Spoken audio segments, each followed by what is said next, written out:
म्हणजे या गुलामगिरीच्या चिखलामध्ये आपला समूह दलित कष्टकरी कामगार हा का फसलेला आहे? हा ऐरावत म्हणजे हत्ती या गुलामगिरीमध्ये का फसलेला आहे? याच्या विरोधात जर उठायचं असेल तर भीमराव नावाचं शस्त्रच आपल्या हातामध्ये घालावं लागेल. अशा पद्धतीचा संदेश अण्णाभाऊ साठेंच्या माध्यमातून दिला. 1.5 दिवस शाळेत गेलेल्या माणसाला रशियाच्या प्रधानमंत्र्यांनी बोलवलं. रशियामध्ये अण्णाभाऊ साठेंना बोलावण्यात आलं. कम्युनिस्टांचा प्रभाव रशियावर आहे. रशियातल्या साहित्यिकांनी अण्णाभाऊ साठेंना आमंत्रण केलं की तुम्ही येऊन रशियामध्ये कम्युनिस्टांच्या विचारधारेबद्दल बोललं पाहिजे. अण्णाभाऊ साठेंचा रशियाचा प्रवास नावाची एक कादंबरी आहे, ती कधी वाचा, तुमच्या जर वाचण्यात आली. त्याच्यामध्ये त्यांनी हे सर्व सांगितलेलं. अण्णाभाऊ साठेला जाण्यासाठी पैसे नव्हते. अत्यंत काबाड कष्टामध्ये जगलेला हा माणूस. अण्णाभाऊ साठेंच्या अनेक कादंबऱ्या कथा चोरल्या, त्याच्यावर चित्रपट बनले चोरून. अण्णाभाऊ साठेंचं जीवन अत्यंत हलाखीचं आहे. जेव्हा त्यांना रशियाला बोलावलं गेलं तेव्हा अण्णाभाऊ साठे जेव्हा भाषणाला उठले तेव्हा त्यांनी सगळ्यात पहिल्यांदा जर काय म्हटलं असेल तर मी त्या देशातून आलो जिथं छत्रपती शिवाजी महाराजांचा प्रथम माय भूचरणा छत्रपती शिवबा चरणा. मी शिवाजी पुतळ्यापाशी मी एक बॅनर लावलेला आहे त्याच्याबद्दल. प्रथम माय भूचरणा, मायभू म्हणजे मी जिथून जन्माला आलेलो ज्या भारत भूमीतून त्याच्या मी पहिल्यांदा वंदन करतो आणि दुसरं वंदन मी छत्रपती शिवाजी महाराजांना करतो जिथून मी आलेलो आहे. आणि छत्रपती शिवाजी महाराजांना ही जी माणसं असतात अण्णाभाऊ साठेंसारखी, बाबासाहेबांसारखी, शाहू महाराजांसारखी, ही माणसं सर्व समाजाला एकत्र येण्यासाठी काम करत. जेव्हा अण्णाभाऊ साठेंचं स्वागत झालं, फार मोठा त्यांचा उदो रशियामध्ये झाला, तेवढ्यात प्रधानमंत्री पंडित जवाहरलाल नेहरू त्याच काळामध्ये रशियामध्ये गेले होते. मग आता भारताचे प्रधानमंत्री रशियामध्ये आले म्हटल्यानंतर तिथल्या पत्रकारांनी त्यांना घेराव घातला आणि विचारलं की अण्णाभाऊ साठेंचं कसं चालू आहे. अण्णाभाऊ साठेंनी तर एवढं आमच्या रशियामध्ये एवढं त्यांचा गौगवा आहे. पंडित नेहरूंना मात्र समजायला नाही की हे पत्रकार नेमकं काय बोलत आहे. अण्णाभाऊ साठे कोण आहेत पंडित नेहरूंना तर माहित नाही. आता साठे नाव कुठलं आहे, कोणत्या राज्यातलं, देशातल्या, याचा शोध घेतला. मला वाटतंय तेव्हा यशवंतराव चव्हाण का शंकरराव चव्हाण, यशवंतराव चव्हाण मुख्यमंत्री होते महाराष्ट्रात. मग आता कोण आहे साठे कोण आहेत, मला उद्या पत्रकार परिषदेला उत्तर द्यायचंय. आज त्यांनी म्हटले पंडित नेहरू कि मैं कल आपको बताऊंगा अण्णाभाऊ साठे के बारे में. आता उद्या पत्रकार परिषदेला जर उत्तर द्यायचंय. मग शोध चालू झाला. दिल्लीला फोन आला की अण्णाभाऊ साठे कोण आहे त्यांचा शोध घ्या, मला उद्या पत्रकारांना उत्तर द्यायचं आहे. मग यशवंतराव चव्हाणांना फोन करण्यात आला. यशवंतराव चव्हाणांनाही माहित नाही की कोण आहे. मग आता साहित्य क्षेत्राशी म्हणून लता मंगेशकरांशी संपर्क करण्यात आला. मग लता मंगेशकरच्या माध्यमातून अण्णाभाऊ साठेंची माहिती शंकरराव चव्हाणांपर्यंत गेली की ते एक साहित्यिक आहे, साहित्यावर काम करतात, त्यांच्यावर चित्रपट, त्यांच्या कथावर खूप बनलेले आहेत, कम्युनिस्ट चळवळीमध्ये काम करतात, लाल बावट्याचं काम करतात, अशी माहिती शंकरराव चव्हाणांकडून पंडित नेहरू पर्यंत पोहोचली. आणि पंडित जवाहरलाल नेहरू यांनी तब्बल 1.5 तास पत्रकारांशी अण्णाभाऊ साठेंवर रशियामध्ये चर्चा केली. हे असे 1.5 दिवस झाले. असं की ज्या महापुरुषाचा जन्म ज्या जातीमध्ये झाला त्याचे ते अनुयायी त्याला उचलतात. ही प्रथा आपल्या महाराष्ट्रात देशामध्ये चालते. आणि ज्याला अनुयायी मिळत नाही तो महापुरुष जिवंत राहत. ज्याला अनुयायी मिळत नाही तो महापुरुष जिवंत राहत. म्हणजे संत गाडगे महाराज त्याचं उदाहरण आहे. छत्रपती शाहू महाराज त्याचं उदाहरण. छत्रपती शाहू महाराजांना जातीचे अनुयायी न मिळाल्यामुळे त्यांची अडचण आली या देशात. संत गाडगे महाराजांना त्यांच्या जातीची अनुयायी न मिळाल्यामुळे त्यांची अडचण. जातीचेच अनुयायी का लागतात? त्यांना ते जिवंत ठेवण्यासाठी. झालं असं की अण्णाभाऊ साठे कोण आहेत हे कुणाला माहीतच नाहीये. जोपर्यंत त्यांच्या समाजाने त्यांना स्वीकारलं नाही आणि त्यांचा प्रचार आणि प्रसार या राज्यामध्ये केला नाही, तोपर्यंत अशा पद्धतीच्या बैठका झाल्या. म्हणजे आत्माराम चांदणे यांनी अण्णाभाऊ साठेंना पहिल्यांदा समजून घेतलं. त्यांनी या जयंतीचं स्वरूप आणलं या शहरामध्ये. आज त्याला मोठं स्वरूप आलं. अण्णाभाऊ साठेंचा प्रचार आणि प्रसार झाला. आज अण्णाभाऊ साठे प्रत्येक जाती धर्मात पंथामध्ये. बाबासाहेबांबद्दल तेच झालं. बाबासाहेब आंबेडकरांनी दलितांनी पहिल्यांदा त्यांना स्वीकारलं. बाबासाहेब आंबेडकरांची जयंती जेव्हा निघायची त्याच्यावर दगड अशी परिस्थिती होती 30 वर्षापूर्वी. आमचे वडील सांगायचे की आम्ही ज्या गावात जाऊ पहिल्यांदा बैलगाड्यावर निवडणुका निघायच्या. गावात जातीवाद एवढा असायचा की बाबासाहेबांचा फोटो देखील बैलगाडीवर लावून दिला जायची नाही. अशी परिस्थिती होती. दगडफेक व्हायची आणि जयंत्या बंद पाडल्या जायच्या. 30 वर्षापूर्वीची ही परिस्थिती. पण बाबासाहेब आंबेडकरांना पहिल्यांदा दलितांनी स्वीकारलं, त्यांना जिवंत ठेवलं.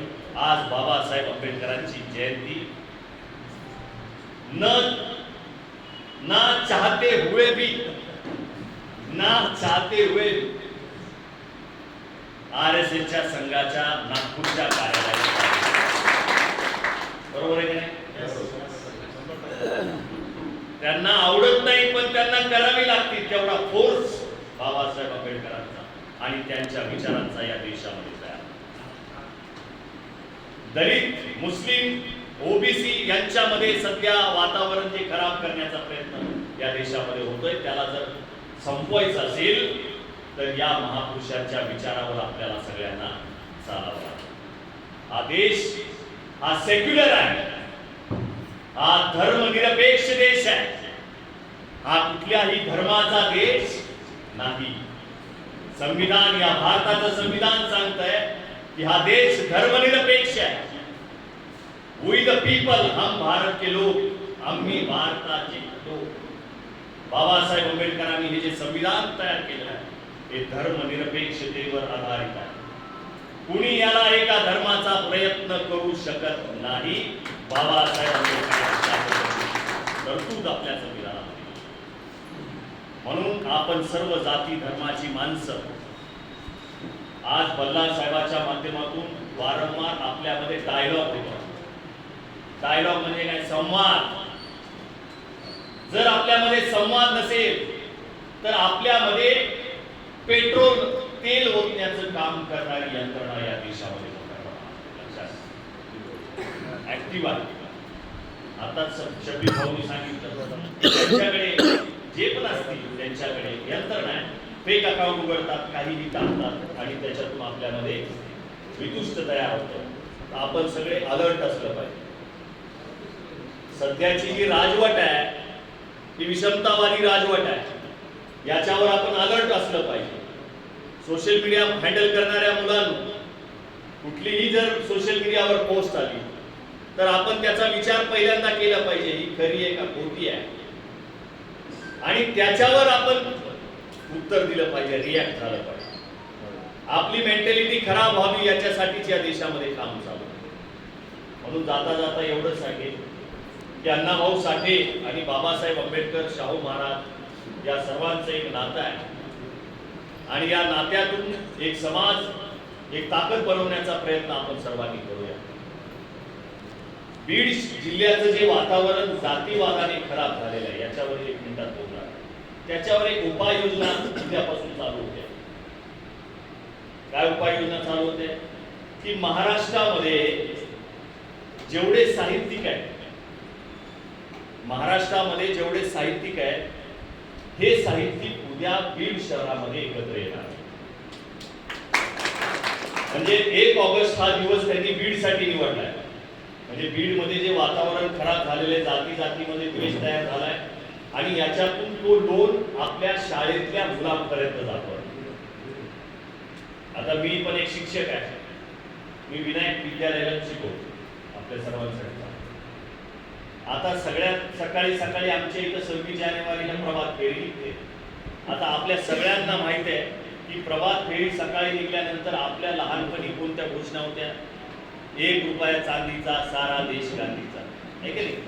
बरोबर आहे का? आपण ऐकलेलं आहे. भारत माता की जे पण असेल तसं. यावर्षी मी पाहिलं की त्याच्यामध्ये जय श्रीरामच्या घोषणा कुणाच्या? आमच्या मुलांच्या पहिलीच्या. मग आमच्या विनायक विद्यालयामध्ये जास्त मुस्लिम मुलांची संख्या.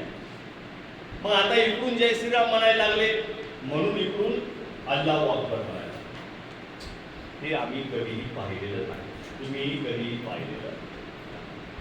मग हे जे मुलांपर्यंत पोहोचलेलं आहे आपल्या विद्यार्थ्यांपर्यंत, याच्यासाठी उद्या महाराष्ट्रातली मोठी संस्था साहित्यिकांची महाराष्ट्रामध्ये बीड जिल्ह्यामध्ये येत आहे की याचा सगळ्यात मोठा जो वाद आहे, जो मुलांपर्यंत पोहोचलेला आहे, तो बीड जिल्ह्यामध्ये पोहोचला. म्हणून हे साहित्यिक सगळे एकत्र येऊन उद्या या बीड शहरामध्ये अण्णाभाऊ साठेंच्या जयंतीच्या निमित्तानं शाळेपर्यंत पोहोचणार आहे, जिथं त्यांच्या मनामध्ये हे तयार झाले.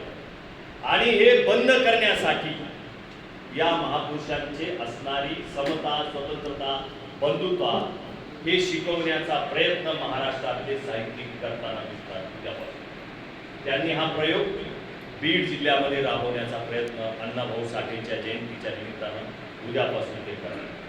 तर आपल्या सर्वांचं हे काम आहे की हे जे लोन आपल्या मुलांपर्यंत येत आहे, शाळेपर्यंत येत आहे, शाळेमध्ये सुद्धा धार्मिक वातावरण तयार केले जात आहे. याच्यावर आपण सर्व पालक म्हणून आपण सतर्क असणं गरजेचं. आता मी ज्या शाळेमध्ये शिकवतो मुस्लिमांची संख्या, तिथं मुस्लिम मुलांची संख्या जास्त आहे. जरी विनायक विद्यालय नाव असलं तरी मुस्लिम मुलांची संख्या जास्त आहे. परंतु या 4-5 वर्षामध्ये मात्र संख्या कमी होत चालली. त्याचं कारण काय? त्याचं कारण आहे सध्या देशावर आणि राज्यावर असणारी राजवट आणि त्या राजवटीतून मुलांवर होणारे जातीयवादाचे, धर्मवादाचे संस्कार. म्हणून आपण सर्व बीड जिल्ह्यातली माणसं ही हुशार आहोत. आपला जिल्हा हा सेक्युलर आहे, समतावादी आहे. तर या समतावादी असणाऱ्या जिल्ह्यामध्ये आपण सर्वांनी आपल्या या विचारधारेला, फुले शाहू आंबेडकरांच्या समतेच्या विचारधारेला एकत्र येऊन आपण सर्वांनी या विचारधारेला पुढे घेऊन जाऊया. मी बल्लाळ साहेबांचा पुन्हा एकदा आभार व्यक्त करेन. आम्ही सगळे जयंती उत्सव समितीचे कार्यकर्ते, उद्या 1 ऑगस्ट जयंतीची आम्हाला तयारी करायची आहे. परंतु आपलंही कर्तव्य बनतं की बल्लाळ साहेबांनी कार्यक्रम लावलाय, अण्णाभाऊ साठेंचा लावलाय, मग आपण त्यांचे अनुयायी म्हणून जायचं नाही. बल्लाळ साहेबांचा शब्द आपल्यासाठी प्रार्थनीय आहे म्हणून आपण इथपर्यंत आलेलो आहे. त्यांचा शब्द उद्या एवढी तयारी करायची तरी आम्ही आपल्या शब्दाखातर इथं बसलेलो आहोत. आणि आपलं संवेदनशील आपण आहात. मागच्या वेळेसही आपण आमच्या एरियामध्ये येऊन अण्णाभाऊ साठेंच्या प्रती आपली भावना व्यक्त केली होती. अण्णाभाऊ साठेंना आपण वाचलेलं आहे, अनुभवलेलं आहे, कथा त्यांच्या वाचलेल्या आहेत. आपला अण्णाभाऊ साठेंचा अनुयायी या नात्यानं मी आपला सर्वस्वी आभारी आहे, ऋणी आहे. अशाच पद्धतीनं एकता पसरवण्यासाठी आपल्याला ताकद मिळो, आपले बुद्धिमत्तेत आणखी वाढ हो, आणखी आपण संवेदनशील या समाजाप्रती व्हावं, अशी आपल्याकडून अपेक्षा ठेवतो आणि ऋण व्यक्त करतो. धन्यवाद.